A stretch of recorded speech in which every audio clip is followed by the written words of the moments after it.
The salvage bay of the Kethrin outpost hummed with the usual cacophony of failing machinery and desperate traders.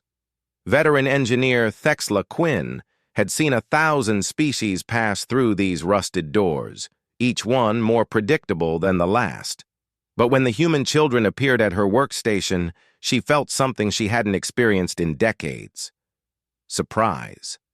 The boy couldn't have been more than 14 solar cycles old, his clothes patched and repatched, his frame too thin for his height. Behind him stood a girl of perhaps 8, clutching a worn, stuffed creature that might have once been blue. Her eyes were enormous in her hollow face. "I'll fix your ship, old lady," the boy said, his chin lifted in defiance of his circumstances. "Just please feed my little sister." Thexla's 4 eyes blinked in asynchronous confusion. Her translator chip must have malfunctioned. "Excuse me, juvenile? Your ship, the Stellar-class hauler in Bay 7. The boy, Gavin, she would learn, pointed with certainty toward her vessel. "Your plasma conduits are misaligned, causing a 17% efficiency loss. Your nav computer has corrupted core files, and your atmospheric recycler is running on emergency protocols."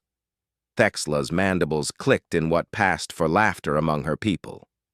"Child, I've been engineering starships since before your species discovered fusion.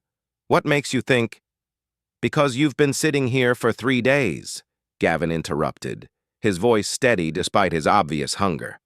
"Because every expert on this station has looked at your ship and walked away. Because I've been watching, and I know what's wrong with it."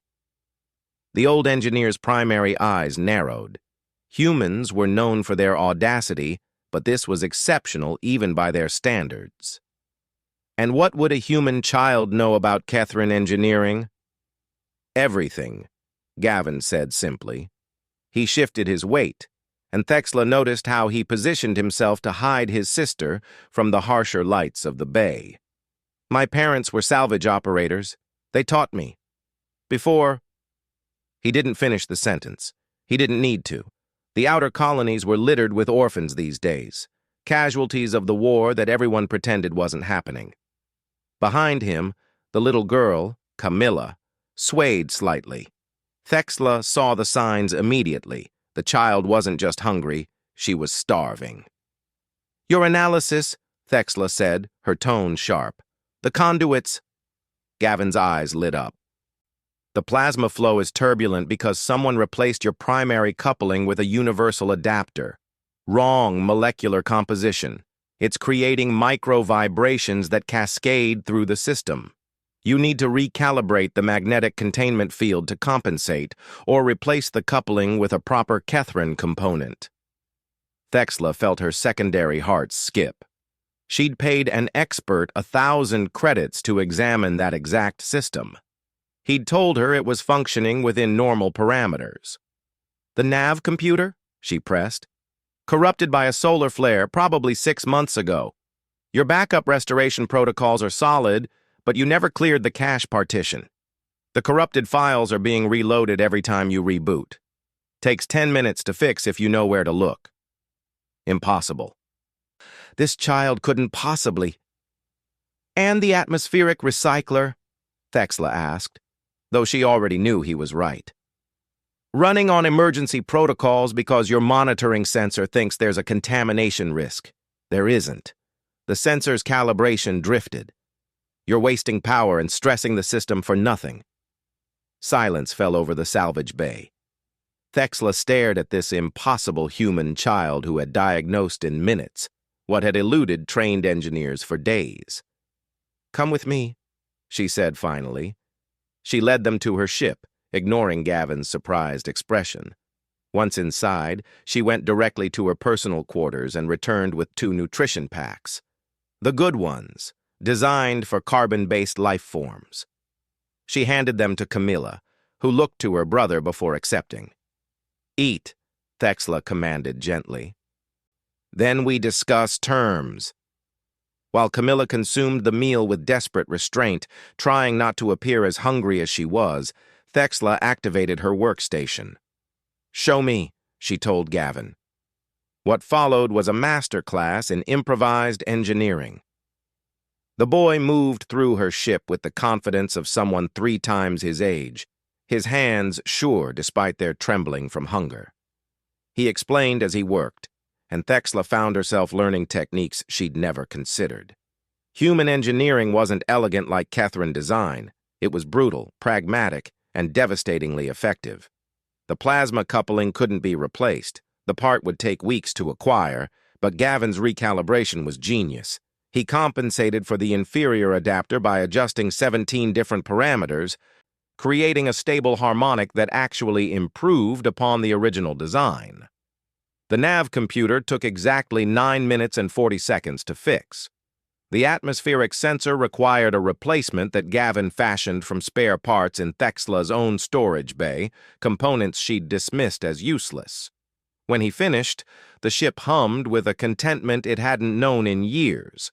Thexla ran her diagnostics, watching in awe as every system reported optimal functionality. "Efficiency is up 23%, she murmured. "How?" "Humans are good at making broken things work," Gavin said simply.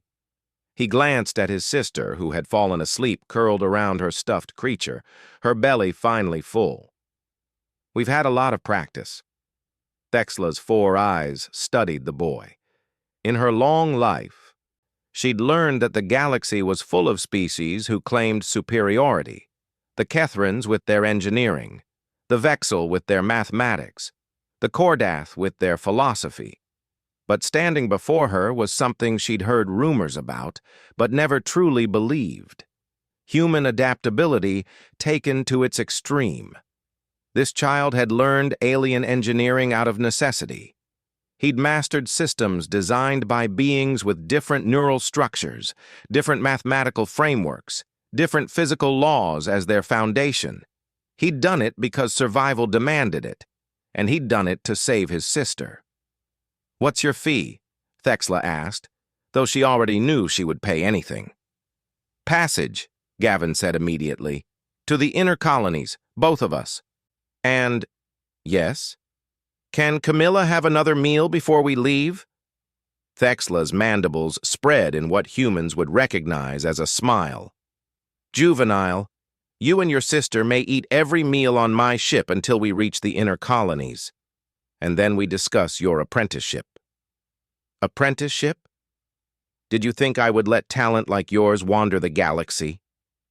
Thexla clicked her mandibles in amusement. "Humans. You fix impossible problems with nothing but determination and refuse to recognize your own worth." Gavin stared at her, and for the first time, the armor of maturity he wore cracked. Tears welled in his eyes. "Thank you," he whispered. "Thank your species," Thexla replied. "We spent centuries thinking ourselves superior. Then humans arrived and reminded us that intelligence without adversity is just theory. You live your theory. That's why the galaxy needs you." She watched Gavin kneel beside his sleeping sister, saw him gently brush hair from her face with infinite tenderness. And Thexla understood then what made humans truly formidable. It wasn't their engineering or their adaptability or their stubbornness. It was their refusal to break, no matter how badly the universe tried to shatter them.